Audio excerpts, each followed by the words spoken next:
오늘도 거룩한 주일날 주의 전에 찾아 나오신 성도 여러분들께 하나님의 은혜와 능력과 위로와 축복이 가득하시길 예수 그리스도 이름으로 축원합니다. 마가복음 강해 오늘 24번째 마가복음 10장 17절부터 27절까지의 말씀을 중심으로 드러내시는 사랑을 아는가, 드러내시는 사랑을 아는가 라는 제목으로 함께 말씀을 묵상해 보겠습니다. 김남준 목사님의 책에서 제가 읽은 이야기인데요.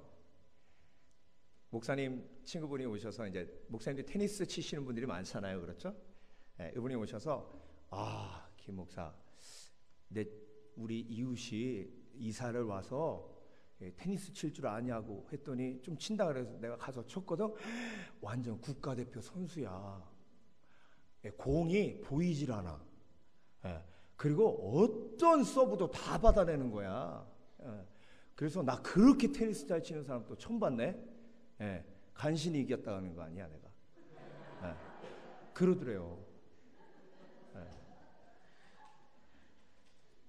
그래서 목사님이 씩 웃으셨다는데, 그렇죠? 오늘 본문을 보면요, 이 비슷한 사람이 나옵니다. 한 사람이라고 나와 있는데 다른 복음서를 보면 이제 젊은 청년이라고 나와요. 젊은 청년이 뛰어왔습니다. 어떻게 왔다고요? 막 뛰어와가지고 예수님 앞에 무릎을 탁 꿇습니다. 그러니까 얼마나 예의 바른 청년이에요, 그렇죠? 그리고 그냥 온 것도 아니고 뛰어서 왔습니다. 무릎 꿇고 하는 말이, 선하신 선생님이여, 내가 영생을 얻으려면 어떻게 해야 됩니까? 그런데 이 예의도 바른 청년이 질문도 아주 귀한 질문을 하죠, 그렇죠? 영생을 어떻게 하면 얻을 수 있냐 그래요. 그런데 예수님께서 칭찬을 하셔야 될 것 같아요. 왜냐하면 무릎 꿇고 그렇게 예의 바르게 예수님께 영생에 관해서 물어봤으니까. 그런데 중요한 건 예수님께서 칭찬하지 않으시고요, 조금 불친절하게 대하시면서 이렇게 얘기하십니다. 너 왜 나를 선하다 하느냐? 선한 사람은 이 땅에 아무도 없습니다. 오직 하나님만 선하시다. 그렇게 얘기하세요. 근데 굉장히 우리가 그 얘기를 딱 들으면 예수님 좀 불친절하시잖아요. 영어로 얘기하면 좀 mean하시잖아요. 그렇죠? 예수님이 왜 그렇게 얘기하셨을까? 자, 이 청년은요, 지금 예수님께 나왔을 때 예수님을 선하다고 한 이유가 뭐예요? 예수님도 선하시지만 나도 선한 걸 알아달라는 거죠. 수준이 비슷하니까 그 수준을 알아본다는 얘기예요. 그래서 예수님께 선한 선생님 이렇게 얘기하는 건 그런 기대치가 있는 겁니다. 여러분, 파티에 아름다운 옷을 입고 갔는데 앞에 사람한테 너무 드레스 이뻐요, 너무 드레스 이뻐요 하는 말을 하는 건, 아유 집사님이 내 거보다 더 이뻐요 하는 말 듣고 싶은 거 아닙니까? 근데 그 말 없이 그냥 가만히 있으면요, 저 사람은 내 드레스가 별로 안 이쁜가? 이렇게 생각할 수도 있는 거 아니에요?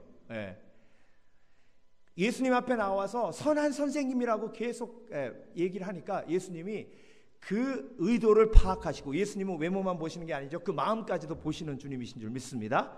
그래서 왜 선하다고 하느냐라고 말씀하신 겁니다. 그래서 여러분, 예수님께서 지금요, 우리가 보기에는 이 청년이 친절하게 대하지 않으시는 것 같지만 성경은 예수님께서 이 청년을 사랑하고 있다라고 말씀하십니다. 예수께서 그를 보시고 뭐하사? 사랑하사. 그런데 이 사랑이란 단어는 헬라어로 아가파오라는 단어를 썼습니다. 친구의 사랑, 필레오가 아니에요. 아가파오예요. 아가파오는 조건 없는 사랑입니다. 조건 없는 사랑의 특징은 부모님의 사랑을 상징하는데요, 부모님이 제일 자녀들에게 하는 게 뭐죠? 잘못을 드러내고, 잘못이 드러났을 때 그 아이가 잘못을 빌고 회개하면 용서하고, 그리고 은혜를 베푸는. 그래서 아가페 사랑은요, 죄를 드러내고 용서를 주고 은혜를 베푸는 사랑이 아가페 사랑입니다. 예수께서 그를 보시고 사랑하사 가라사대, 내가 오히려 한 가지 부족한 것이 있으니 여러분, 예수님이 보기에 미인하게 대한 것 같지만, 친절하지 않게 대한 것 같지만, 예수님은 지금 그 청년에게 뭘 하고 계신 거예요? 사랑하고 계시는 겁니다. 근데 부족한 것이 하나 있다. 그 부족한 것 하나를 예수님이 뭐 하시는 거예요? 지금 드러내고 계시는 거예요. 그래서 여러분, 때로는 하나님 앞에 우리가 나아갈 때에 온전치 못한 모습으로 나아가고 우리의 죄를 숨기고 나아갈 때가 있습니다. 그런데 하나님은 그 죄를 드러내시는 하나님이에요. 하나님이 죄를 드러내실 때 우리는 어떤 느낌이 드냐면, 하나님이 좀 친절하지 않으신 하나님 같은 느낌이 들어요. 좀 섭섭하기도 해요. 그냥 축복만 막 부어주시지 왜 자꾸 내 마음속에 이거 잘못한 거 저거 잘못한 거 찔리게 하시는지 몰라요. 그러니까 교회 와서 말씀 들을 때, 예배 드릴 때도 마찬가지예요. 좀 처음부터 끝까지 위로만 있었으면 좋겠어요. 근데 찔리거든요. 그런데 여러분, 찔림 없이 위로하면 그게 스포일링 하는 겁니다. 그게 그 아이를 망치는 거예요. 여러분, 그래서 찔림이 있고 회개가 있는 사람이 누리는 것이 하나님의 위로예요. 찔림 없이, 회개 없이 하나님의 위로를 경험하면 스포일된 신앙인이 됩니다. 그건 악한 영이 하는 짓이에요. 그래서 여러분, 하나님 앞에 나왔을 때 예수님은 우리의 죄를 드러내시는 사랑의 주님이신 줄 믿습니다. 그래서 오늘 부자 청년을 예수님께서 만나셔서 세 가지 부자 청년의 죄를 드러내십니다. 저와 여러분들도 예수님을 만나면 이 세 가지 가장 핵심적인 죄가 드러나고, 그 죄가 드러나야 십자가의 은혜 앞으로 나아가고, 그 십자가의 앞으로 나아가야 예수님을 진정으로 만날 수 있는 줄 믿습니다. 그래서 오늘 첫 번째, 자기 의를 드러내시는 사랑, 그 사랑이 바로 아가페 사랑입니다. 예수께서 길에 나아가실 때 한 사람이 달려와서 꿇어앉아 묻자되 선한 선생님이요. 그랬더니 선한 선생님이요 한 그 말에, 이 세상에는 선한 사람이 하나도 없다는 건, 네가 지금 네 자신이 선하다고 생각하는데 사실 너는 선하지 않아, 이런 뜻이에요. 여러분, 바리새인의 기도를 기억하십니까? 바리새인은 서서 따로 기도하여 가로되 하나님이여, 나는 다른 사람들 곧 토색, 불의, 간음을 하는 자들과 같지 아니하고 이 세리와도 같지 아니함을 감사하나이다. 나는 일에 2번씩 금식하고 또 소득의 11조를 드리나이다 하고, 예수님께서 계명을 지켜야 한다 했을 때 그 부자 청년이 한 말하고 거의 비슷합니다. 나는 어렸을 때부터 10계명을 다 지켰다는 거예요.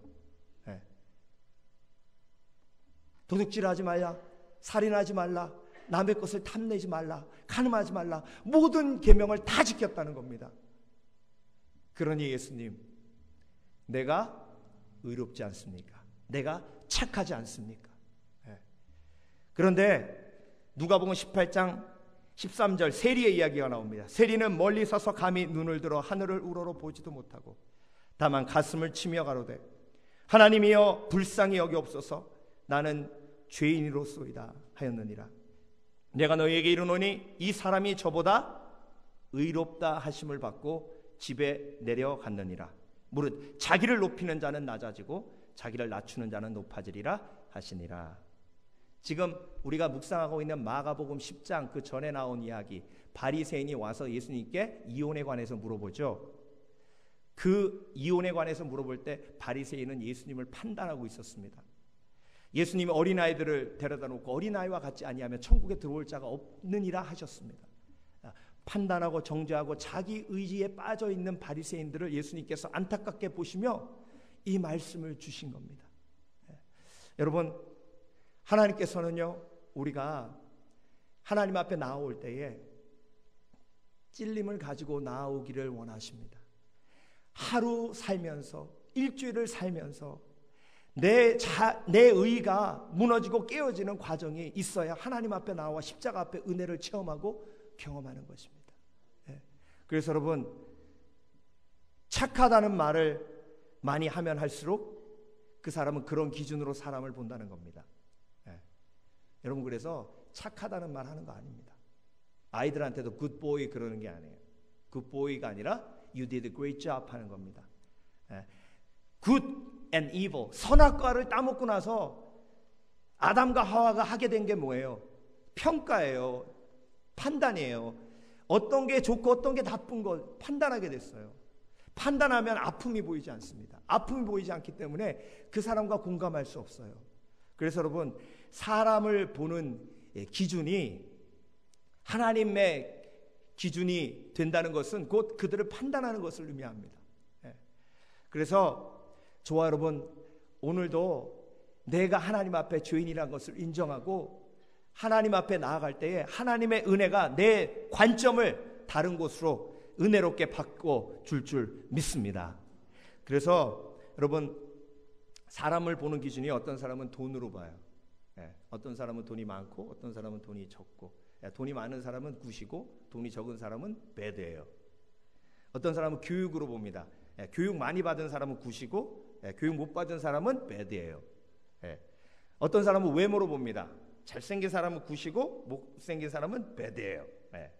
어떤 사람은 지식으로 봅니다. 그래서 책을 많이 읽은 사람은 굿이고 책 한 권도 안 읽는 사람은 배드예요. 어떤 나라는 축구로 봅니다. 카메룬 같은 나라는요, 축구 잘하는 나라가 선진국이에요. 그래서 카메룬에서 오신 선교사님 얘기 들어보니까 카메룬에 있는 모든 그 국민들은요, 자기 나라가 선진국이라고 생각한대요. 그 이유는 오직 하나, 축구를 잘하기 때문에. 그러니까 여러분, 사람을 보는 기준이 어디에 있느냐에 따라서 good and bad가 나오는 거죠. 그렇죠? 이 청년의 기준은 뭐예요? 착한 일 하면 굿이에요. 나쁜 일 하면 bad예요. 그런데 하나님의 기준은 뭐예요?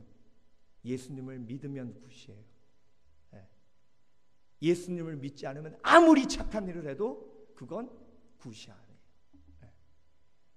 그래서 이 청년이 나와서 영생에 대해서 물어볼 때에 이 청년의 죄가 드러날 수밖에 없던 거죠. 그 죄를 드러내실 수밖에 없었던 겁니다. 여러분, 하나님께서 우리의 죄를 드러내시고 우리의 자기 의를 드러내실 때 감사하시길 주의 이름으로 축원합니다. 왜냐하면 회개 없이 은혜로 들어갈 수 없기 때문에 그렇습니다. 제가 여기 와서 신문을 가끔 사봤어요. 지금은 안 사는데 옛날에 인터넷 발달하지 않았을 때 한 15년 전인 것 같습니다. 신문을 살 때 50센트를 딱 넣고 뚜껑을 탁 열어요. 근데 뚜껑을 탁 열면 50센트 넣었으니까 신문 하나만 갖고 가야 되죠. 그쵸? 근데 신기한 건요, 뚜껑 열 때마다 속에서 너 2개 갖고 가, 이런 소리가 들려요. 진짜 제가 이런 얘기를 한다는 건 2개 갖고 가본 적은 없거든요. 그 2개 갖고 가서 뭐해요? 야, 이거 똑같은 건데 뭐 2개 갖고 가면 뭐해? 이러면 뭐라 그러는지 아세요? 하나는 집에서 읽고 하나는 교회에서 읽어. 근데 그걸 하나만 딱 빼가지고 뚜껑을 딱 닫는 순간 손해보는 느낌이 드는 거 있죠. 이게요, 저와 여러분의 한계가 아닐까. 한계가 아닐까.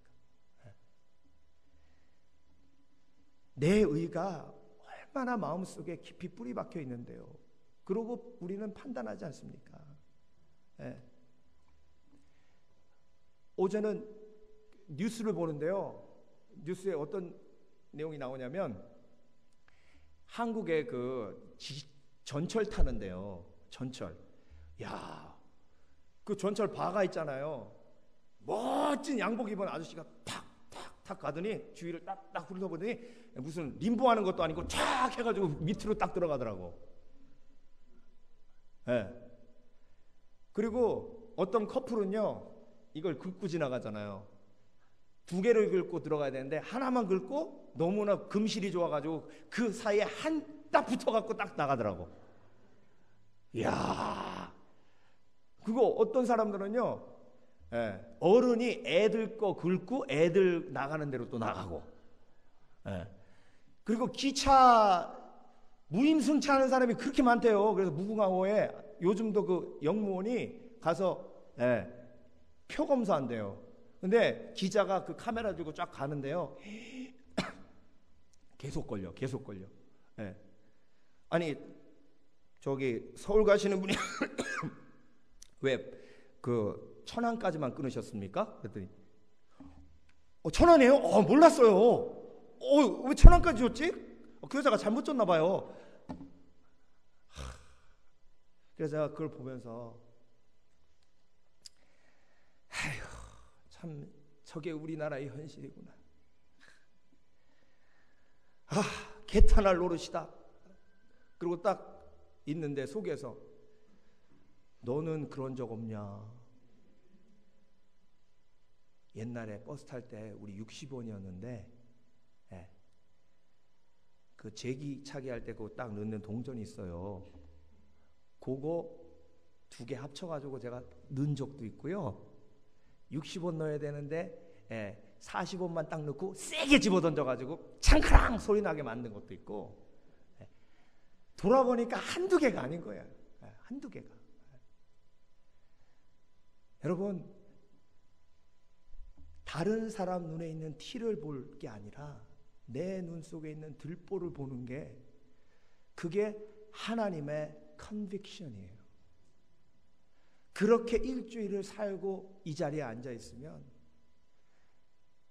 하나님의 은혜가 너무 큰 걸 경험하고, 예배 시간 처음부터 끝까지 정말 하나님의 은혜 속에 눈물을 흘릴 수밖에 없습니다. 그런데 일주일 동안 살 동안 저 인간은 왜 저래? 저 인간은 왜 저래? 아이고, 이해가 안 돼. 이해가 안 돼. 여러분, 자기 의에 빠지면 빠질수록 제일 많이 하는 멘트가 그거예요. 이해가 안 돼. 아이고. 여러분, 이게 신앙생활에서 가장 우리가 경계해야 할 것 중에 하나입니다. 근데 중요한 건, 신앙생활 오래 하면 오래 할수록 사실 예수님께서 나를 변화시키시거든요. 성령 안에서 변화되다 보면 내가 죄인이란 걸 점점 잃어버리게 돼요. 잊어버리게 돼요. 계속 그걸 잊어버리다 보면 내 눈에 죄인만 보여. 죄인만. 그래서 여러분, 내가 제일 싫어하는 사람이 누군가 생각해 보십시오. 싫어하는 사람의 유형. 교만한 사람을 싫어하는 사람은요, 교만한 겁니다. 욕심이 많은 사람을 싫어하는 사람은 욕심이 많은 거예요. 외로움이 많은 사람을 싫어하는 건 내 속에 외로움이 가득하다는 거예요. 우울한 사람 싫어하는 사람은요, 내 속에 우울함이 가득한 거예요. 그러니까 예수님은 모든 사람과 다 잘 지내실 수 있었던 이유가 모든 게 순결하시기 때문에 그래요. 그런데 예수님의 제자들은 이런 부류의 사람하고는 도저히 어울릴 수가 없죠. 바리새인들은 죄인들과 절대 어울릴 수 없습니다. 그 속에 인정하지 않고 숨기고 있는 죄가 있었기 때문에 그래요. 여러분, 인간이 누릴 수 있는 가장 큰 복은요, 회개의 복이에요. 따라하십니다. 인간이 누릴 수 있는 가장 큰 복은 회개의 복이다. 시작! 인간이 누릴 수 있는 가장 큰 복은 회개의 복이다. 그게 바로 십자가를 소유한 복이고요, 그렇기 때문에 우리가 천국까지 갈 수 있는 겁니다. 그래서 그 복을 누리시길 주의 이름으로 축원합니다. 제일 불쌍한 사람이요, 예수 믿고도 회개 안 하는 사람이에요. 매일매일 회개하면 평안이 회복되고 하나님께서 나를 다시 세우시는데 그걸 못하는 거예요. 두 번째, 예수님은 이 부자 청년의 욕심을 드러내셨습니다. 욕심을 드러내서, 욕심이 있는지도 몰라요, 자기 속에 지금. 계명 다 지켰다는 거예요. 그런데 지금 부자 청년 속에는 욕심이 가득해요. 예수님이 그걸 보시면서 사랑으로 바라보시니까 안타까우신 거예요. 그러니까 그 욕심을 드러내시는 거예요. 저와 여러분들도 마찬가지입니다. 나는 이제 나이가 좀 드니까 뭐 원하는 것도 없고 다 뭐 바라는 것도 없고 그냥 빨리 천국 갔으면 좋겠어. 근데 교회 음식만 하면 그 눈에 자꾸 가면서 언제 싸가나 그런 생각이 드니까요. 그렇죠? 그러니까 말하고 행동하고 따로 노는 거죠.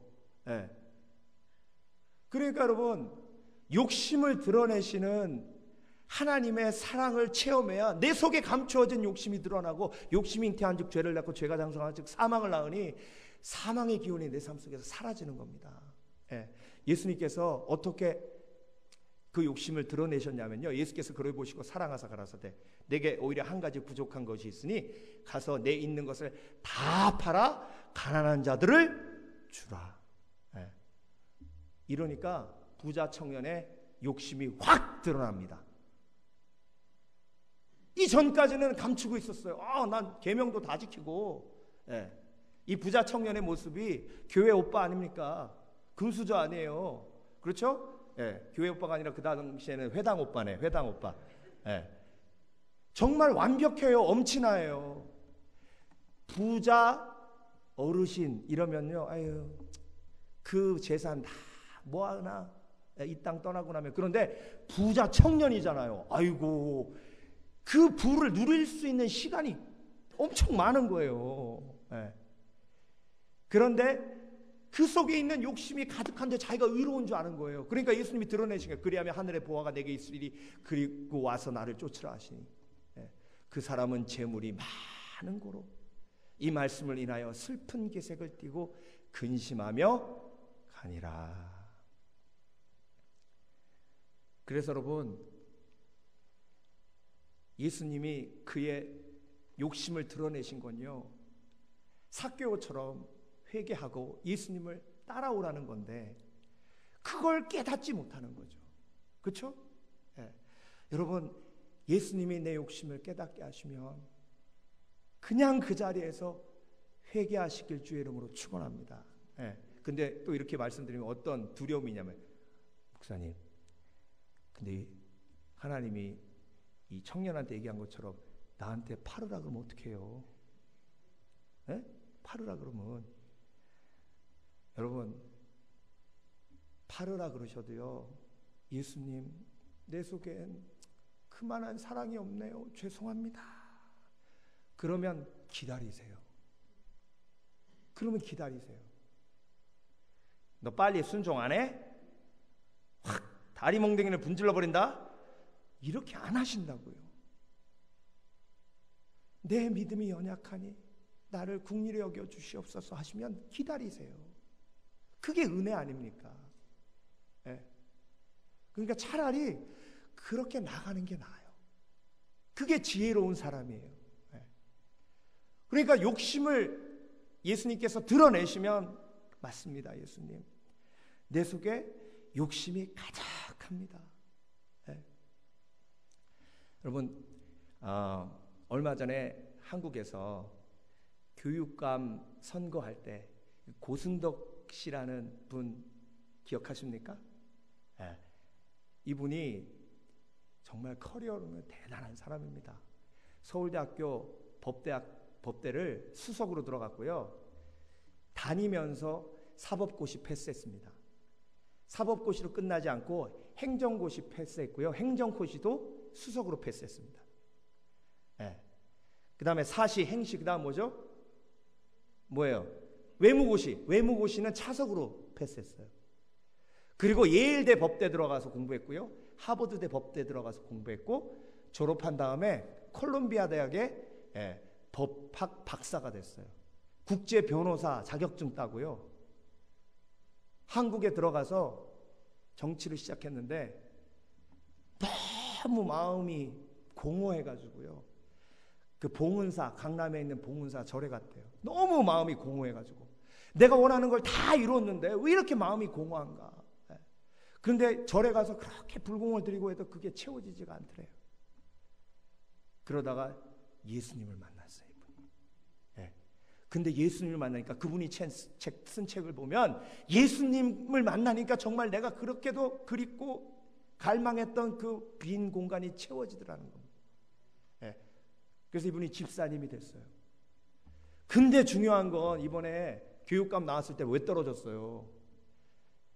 딸이 블로그에다가 글을 올렸는데 이 사람은 다른 사람을 교육할 사람이 되면 안 된다는 거예요. 자기 자식을 거의 다 버리다시피 했는데 어떻게 이 사람이 교육감이 돼가지고 다른 자녀들을 가르칠 수가 있냐는 거예요. 그걸 캔디고, 딸 이름이 캔디고예요. 그 친구가 2세인데 블로그에다 그걸 올린 거예요. 여러분, 여러분, 그게 본인은 욕심인지도 모르고요. 정말 할 수 있는 건 다 따고 법학도로 쌀 수 있는 건 다 이루었는데 남는 건 관계의 죽음이에요. 욕심이 잉태한 즉 죄를 낳고 죄가 장성한 즉 사망을 낳느니라. 틀림없이 고승덕 집사님은요, 내가 예수님을 좀 일찍 만났으면 무엇이 중요하고 내 속에 있는 그것이 욕심이라는 걸 깨달았을 텐데. 여러분, 욕심은 관계를 깨지만 비전은 관계를 세워요. 비전을 쫓는 사람은 관계가 좋아집니다.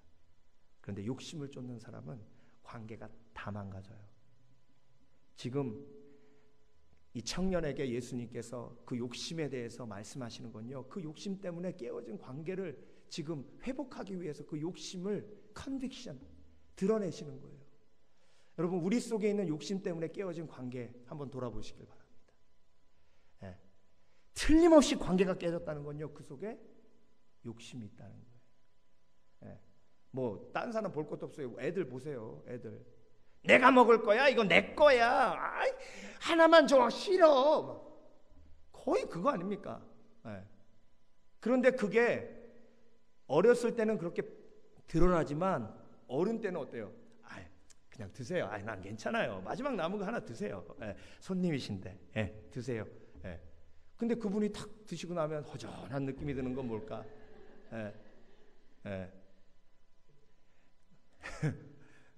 그래도 웃으시는 분들은요, 그래도 정직하신 분들이에요. 나는 그런 적 없습니다, 목사님. 그럼 먹는 거 말고 딴 걸로. 그래서 여러분, 하나님이 우리 속에 있는 욕심 드러내실 때 땡큐 하세요. 하나님, 나는 죄인 중에 괴수예요. 내 속에 있는 욕심 다 드러내면 내가 너무 충격받을 것 같으니까 하나님께서 하나씩 조금씩 드러내시는 걸로 나는 감사드려요. 저 오렌지 카운티에 2세 교회가 있는데요, 그 교회가 참 건강하게 성장을 했습니다.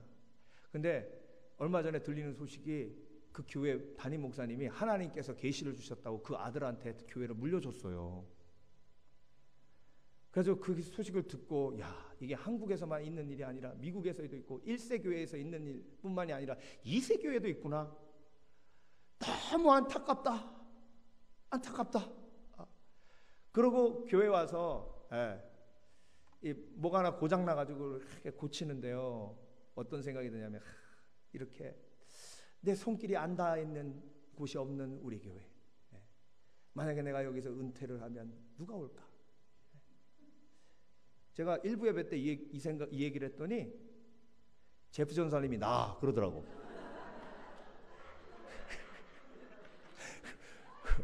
그래서 은근히 밉대.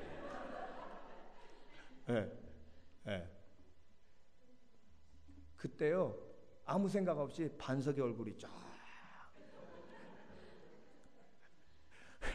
그래서 내가 그 목사님이 이해가 확 되면서 회개했어. 판단한 거. 제가 이렇게 말씀드린 이유는 제 속에 있는 욕심이 감춰져 있고, 그 욕심이 감춰져 있는 상태에서 다른 사람들 뭐 하는 거예요? 판단하는 거예요. 내 눈에 있는 들보가 안 보이는 거죠. 다른 사람의 눈에 티만 보이는 겁니다. 그러니까 여러분, 예수님 앞에 나와야 욕심이 드러나요. 정말 예배드리면서 욕심이 드러나야 이게 복입니다. 사망으로 가는 길이 막히는 거 아니에요. 그래서 여러분, 정말로 주 앞에 나와서 속에 있는 욕심을 드러내실 때, 하나님, 제 욕심 제가 어떻게 할 수 없습니다. 주님께 맡겨드립니다. 하나님, 주께서 긍휼히 여겨주시고 불쌍히 여겨주시고 주님 품 안에 안기는 그날까지 이 욕심 내가 끝까지 싸워 이길 수 있도록 강한 용사로 삼아 주시옵소서.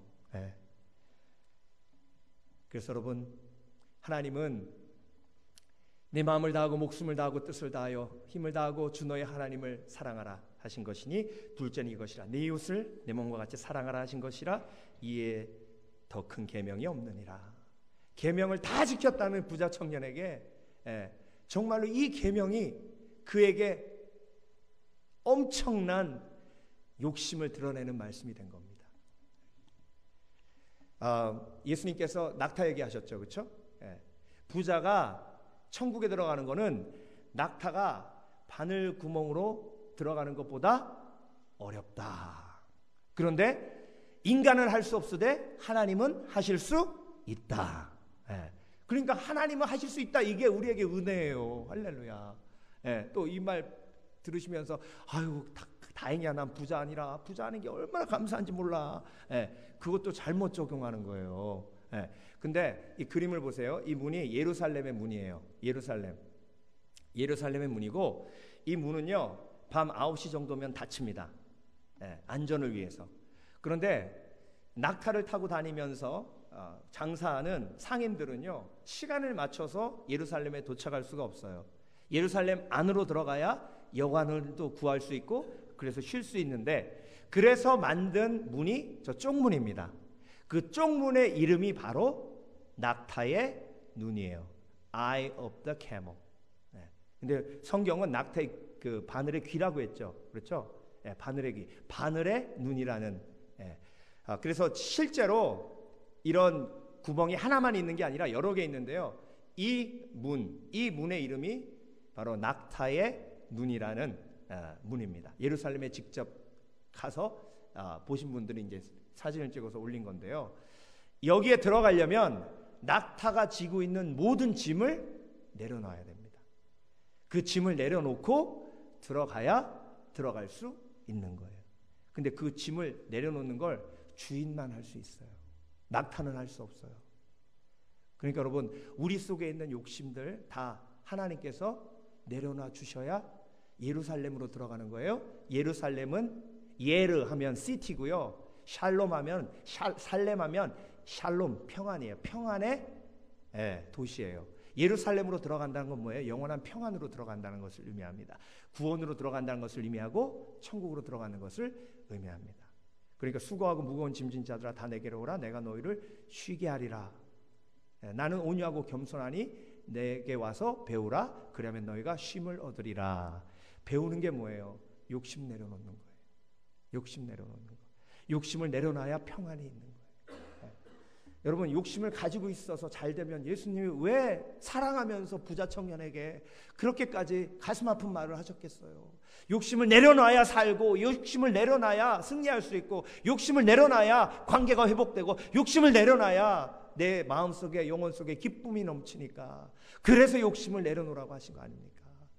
여러분, 그래서 성경은요 우리에게 욕심을 내려놓는 가장 중요한 것 중에 하나가 하나님 앞에 드리는 예물이라고 얘기하고 있어요. 여러분, 11조를 하지 않으면요 절대로 욕심을 이길 수 없습니다. 돈으로 짓는 죄, 그 죄를 막아주는 건 10의 1을 구별하여 드리는 내 믿음이에요. 10의 1은 주를 위한 게 아니에요. 나를 위한 거예요.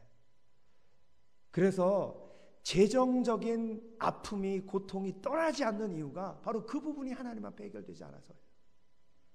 둘 중에 하나입니다. 하나님, 제가 10회를 하나님 앞에 못 드려서 죄송합니다. 제 믿음이 그거밖에 안 됩니다.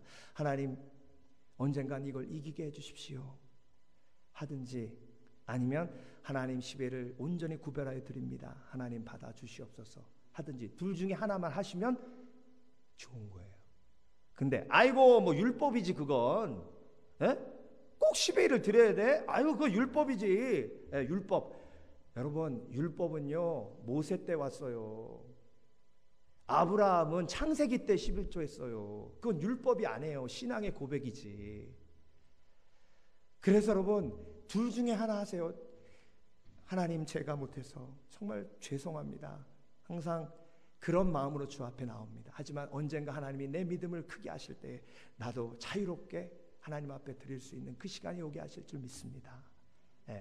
그러니까 이 둘 중에 하나 하면 언젠간 하나님이 은혜를 허락해 주시고 나도 할 수 있게 도와주시는데, 아이고 11조 맨날 목사님은 돈 얘기만 하고, 그건 돈 얘기가 아니에요. 그래서 헌금에 대한 찔림도 복이에요. 아이고 부담되게. 여러분, 그건 부담이 아니에요. 그건 찔림이에요. 컨빅션이에요. condemnation, 정죄함과 컨빅션은 달라요. 정죄는요 악한 영이 하는 짓이에요. 정죄하면 가룟 유다가 목매다는 것처럼 자살하는 일이 생겨요. 그런데 컨빅션이 임하면 사도 바울이 회개한 것처럼 놀라운 변화와 능력과 하나님의 은혜로 나아가는 역사가 일어나는 줄 믿습니다. 그래서 하나님이 우리에게 주시는 건 컨데미네이션이 아니에요. 컨빅션이지. 그래서 말씀을 선포할 때도 이 말씀을 통해서 하나님이 우리에게 주시는 건 컨빅션이에요. 컨빅션 하면 뭐예요? 회개하면 그게 오히려 복으로 변해요. 그런데 사탄은 그걸 컨데미네이션, 정죄로 판단하게 만들어요. 정죄로 받아들이게 만들어요. 그래서 낙심하고 실망하는 겁니다. 여러분, 예배 속에서 있는 모든 찔림은 컨빅션입니다. 찔림이에요. 컨데미네이션이 아니에요. 정죄가 아닙니다. 마지막으로 하나님은 우리의 불신앙을 드러내셔서 그것으로 회개케 하시고 그것을 통해서 살아가게 하셨습니다. 어떻게 불신앙을 내려놓도록 하셨어요? 그리하면 하늘에서 보화가 내게 있으리라. 가서 내 있는 것을 다 팔아 가난한 자들에게 주라. 그리고 와서 나를 쫓으라 안 하셨어요. 내가 내 있는 것을 다 팔아 가난한 자들에게 주면 하늘의 보화가 내게 있으리라 라는 상을 이미 예비하고 그에게 선포하셨어요. 그런데 이 청년은 그걸 못 믿는 거예요. 못 믿겠다는 거예요. 아니, 이 땅에서 내가 가난한 사람들에게 나눠준 게 왜 하늘에 보물이 쌓여? 아이고, 사기치시네. 사기치셔. 나는 그거 못 믿습니다. 그거 못 믿어요. 여러분은 믿으십니까? 여러분은 믿으십니까? 그러면 둘 중에 하나 하셔야 돼요. 하나님, 나에게 불신앙이 있습니다. 아직도 하늘의 원리를 내가 믿을 수가 없습니다. 말라기 3장 8절 사람이 어찌 하나님의 것을 도둑질하겠느냐. 그러나 너희는 나의 것을 도둑질하고도 말하기를 우리가 어떻게 주의 것을 도둑질하였나이까 하로다.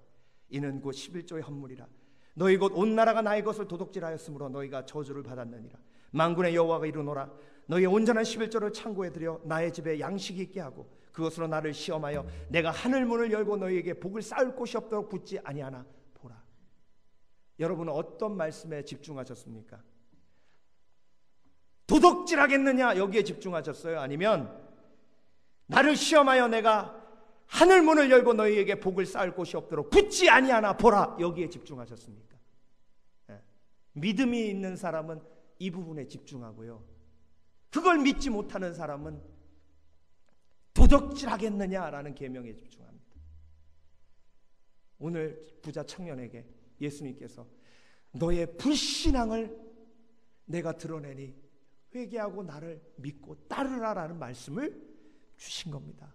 이 원리 여러분 믿으십니까? 이 원리가 믿겨지지 않으시면 하나님 나는 왜 심고 거두는 원리가 믿겨지지 않죠? 30배, 60배, 100배를 거두게 하신다는 하나님의 말씀이 왜 믿겨지지가 않죠? 하늘의 보물을 쌓아둔다는 말이 왜 나에게는 꼬시는 말로 들리고 거짓말로 들리는지요? 하나님, 내 마음에 있는 불신앙을 긍휼히 여겨주시고 불쌍히 여겨 주시옵소서. 제가 한번 말씀드린 적 있죠? 신동아 그룹의 회장 최순영 장로님, 그분이요 횃불회관도 지으시고 할렐루야 교회도 지으시고 정말 좋은 일 많이 하셨습니다. 그런데 대한생명 63빌딩을 소유하고 있는 대한생명이 김대중 대통령 시절에 공중분해됐습니다. 자산이 아주 탄탄한 도산할 수 없는 기업이었대요. 근데 그게 그렇게 한꺼번에 공중분해됩니다. 그리고 그것으로 끝난 게 아니라 죄명을 쓰고 감옥에 갇힙니다.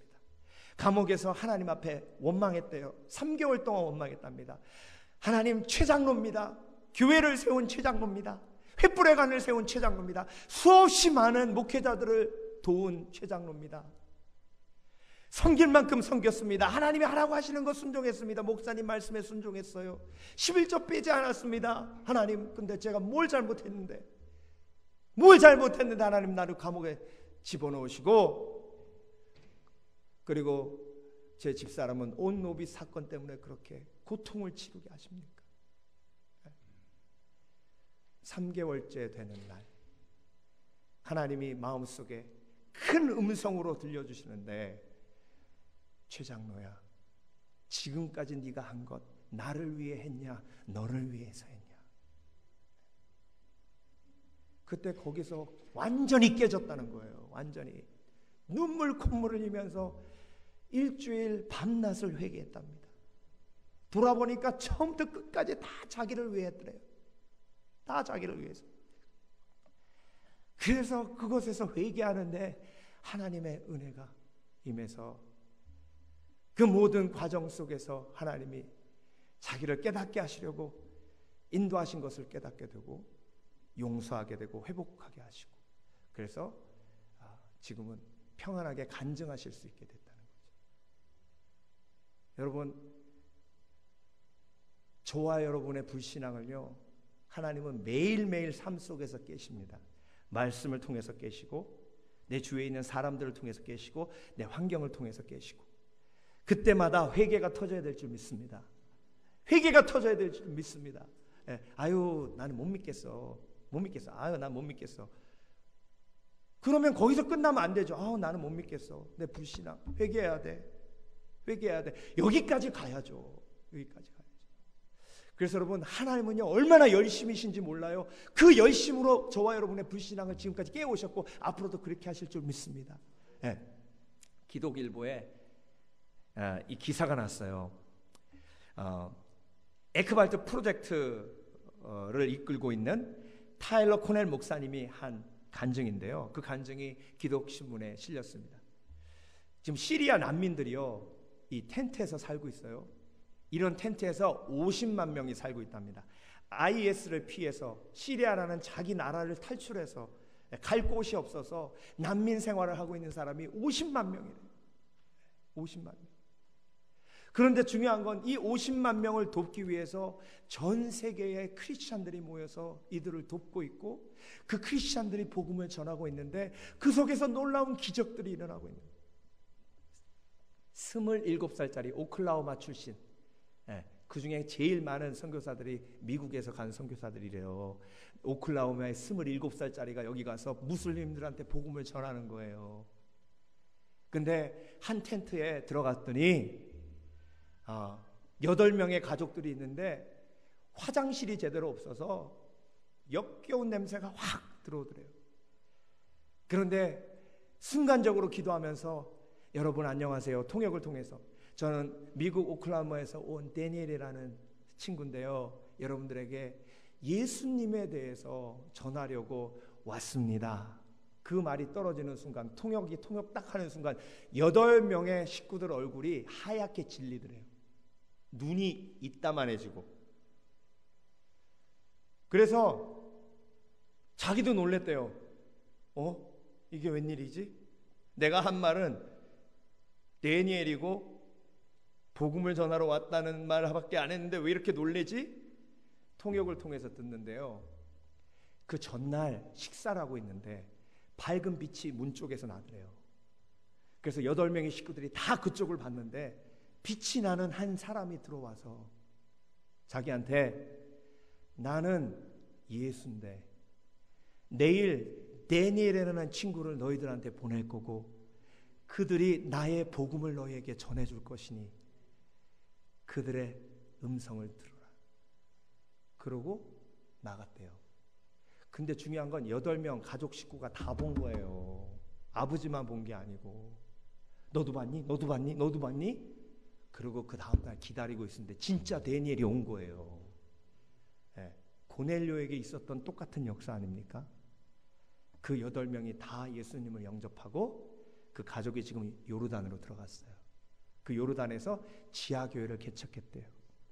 그런데 그 지하교회를 개척하는 과정 속에 그 딸이 셀로폰 그 요금이요 몇백 불이 나왔대요. 그래서 아버지가 데려놓고 막 혼내니까, 너 어디다 전화했어? 그러니까 자기 시리아에 있는 자기 친척들한테 전화해가지고 빨리 예수님 믿으라고 전도한 거예요. 얘가 전화로. 그러니까 그 전화 요금이 그렇게 많이 나온 거예요.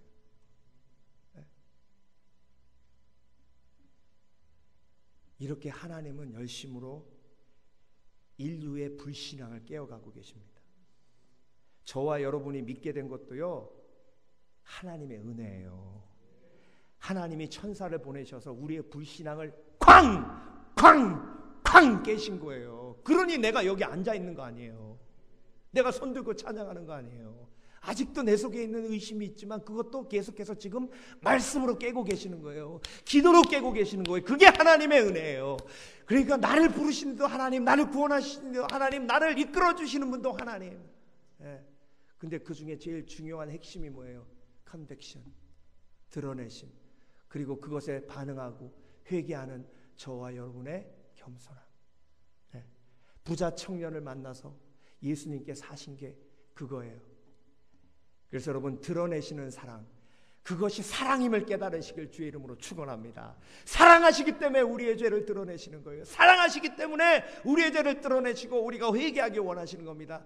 우리의 죄를 드러내시는데 우리의 의의를, 자기 의의를 드러내시고, 그리고 우리의 욕심을 드러내시고, 그리고 우리의 불신앙을 드러내시니 오늘도 우리가 회개함으로 십자가의 은혜로 들어가셔서 풍성하시는 하나님의 은혜로 승리하시는 저와 여러분 되시길 주의 이름으로 축원합니다. 기도하겠습니다.